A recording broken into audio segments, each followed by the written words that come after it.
Hello everyone, welcome to my YouTube channel Mina kitchen blog. তো বন্ধুরা, আশা করছি সবাই ভালো আছো, আমিও ভালো আছি।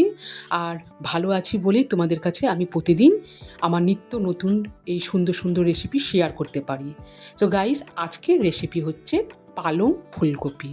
ভীষণই সুন্দর হয়। আর এই রেসিপিটা তোমরা গরম গরম ভাত, পোলাও, রুটি, লুচি, পরোটার সাথে পরিবেশন করতে পারবে। তাহলে চলো বন্ধুরা, পালং ফুলকপির এই রেসিপিটা তোমরা প্রথম থেকে শেষ পর্যন্ত দেখতে থাকো।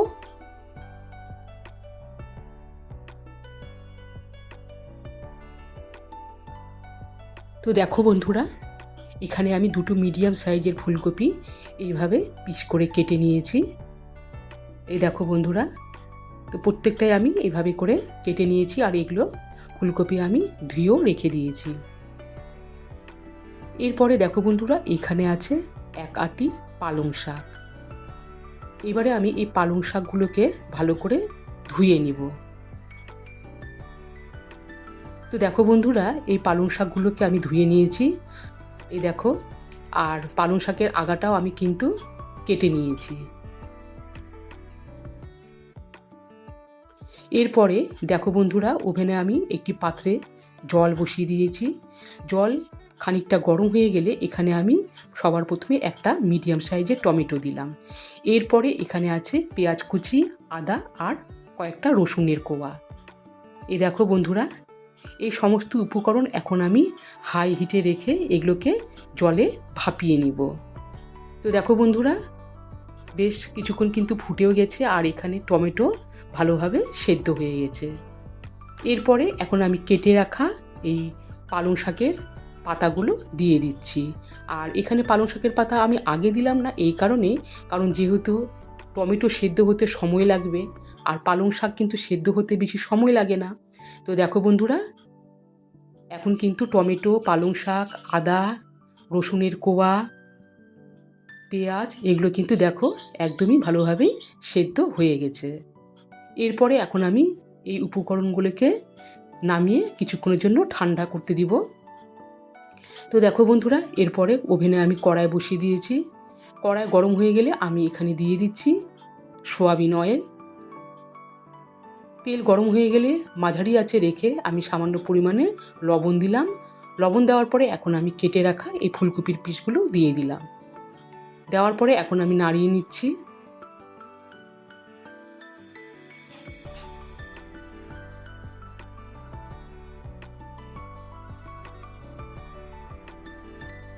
এইভাবে কিছুক্ষণ নাড়াচাড়া করার পর আমি কিছুক্ষণের জন্য ঢাকা দিয়ে রেখে দিলাম। আর দেখো বন্ধুরা, এখানে সেদ্ধ করা উপকরণ ঠান্ডা হয়ে যাওয়ার পরে আমি মিক্সচার মেশিনে দিয়ে দিলাম। তো দেখো বন্ধুরা, এখানে মিক্সচার মেশিনে আমি পালং শাকের পাতা সমেত সবগুলোই এইভাবে গ্রাইন্ড করে নিলাম। এরপর এখানে ফিরে আসলাম। দেখো বন্ধুরা, ফুলকপিগুলো কিন্তু আস্তে আস্তে এখানে ভাজা হয়ে গেছে আর কালারটাও কিন্তু বেশ আস্তে আস্তে লালচে হয়ে যাচ্ছে। তো দেখো বন্ধুরা, এখন আমি এই অবস্থায় এই ভাজা ফুলকপিগুলোকে তুলে নিচ্ছি। এখন বেঁচে যাওয়া তেলে আমি দিয়ে দিচ্ছি 3টা তেজপাতা আর দিয়ে দিচ্ছি এখানে গোটা গরম মশলা। মিডিয়াম আঁচে রেখে আমি তেজপাতা আর গরম মশলাটাকে ভালো করে নাড়িয়ে নিচ্ছি। এরপরে এই ভাজা মশলার গন্ধ বের হলে এখন আমি দিয়ে দিচ্ছি এই পালং শাকের পেস্টটা। এরপরে মিক্সচার মেশিনে আমি সামান্য জল দিয়ে মিশিয়ে নিলাম। এই জলটাও আমি দিয়ে দিলাম।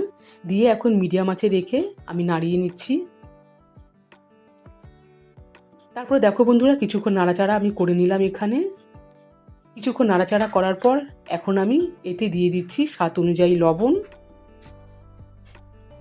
দিয়ে দিচ্ছি হলুদ, দিয়ে দিচ্ছি শুকনো লঙ্কার গুঁড়ো। এই সমস্ত উপকরণ দিয়ে আমি ভালো করে নাড়িয়ে নিচ্ছি।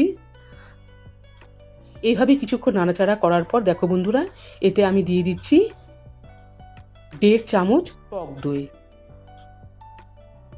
এবারে ওভেনের আঁচটাকে মিডিয়ামে রেখে এখন আমি অনবরত নাড়িয়ে নিচ্ছি।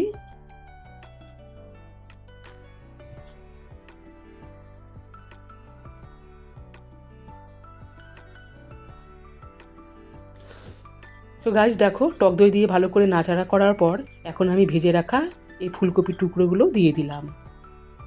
ভেজে রাখা ফুলকপির টুকরোগুলো দিয়ে এখন আমি নাড়িয়ে নিচ্ছি।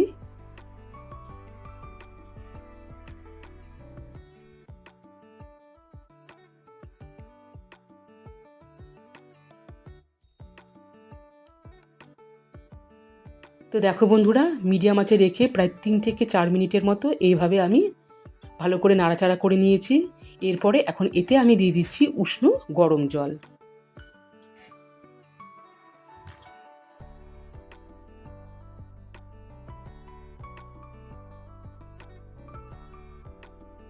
এখন আমি ওভেনের আঁচ বাড়িয়ে দিয়ে ঢাকা দিয়ে রেখে দিচ্ছি। সো গাইস দেখো, ফিরে আসলাম। আর এখানে দেখো, এখন এই রেসিপিটা কিন্তু রেডি হয়ে গেছে। ফুলকপিগুলো কিন্তু বেশ সুন্দর গলে গেছে আর অদ্ভুত একটা খুব সুন্দর ফ্লেভার। পালং ফুলকপি একটা সুন্দর টেস্টি রেসিপি।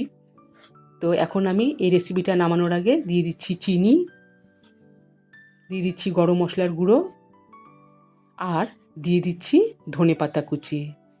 এই 3টি উপকরণ দিয়ে এখন আমি মিশিয়ে নিচ্ছি। ভীষণই সুন্দর একটা ফ্লেভার আসছে। তো দেখো বন্ধুরা, এখন আমি নাড়িয়ে নিচ্ছি। আর এই রেসিপিটা কিন্তু একটু মাখা মাখায় হয়, খেতে ভীষণই ভালো লাগে।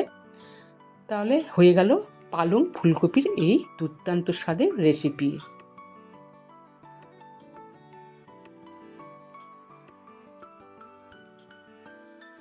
তারপরে বন্ধুরা, আজকের এই রেসিপিটা তোমাদের কেমন লেগেছে অবশ্যই কমেন্ট করে জানাতে হবে, না হলে আমি জানতে পারবো না। তাহলে বন্ধুরা, সবাই ভালো থেকো, সুস্থ থেকো। আরও নতুন এক রেসিপি নিয়ে তোমাদের কাছে খুব তাড়াতাড়ি দেখা হচ্ছে।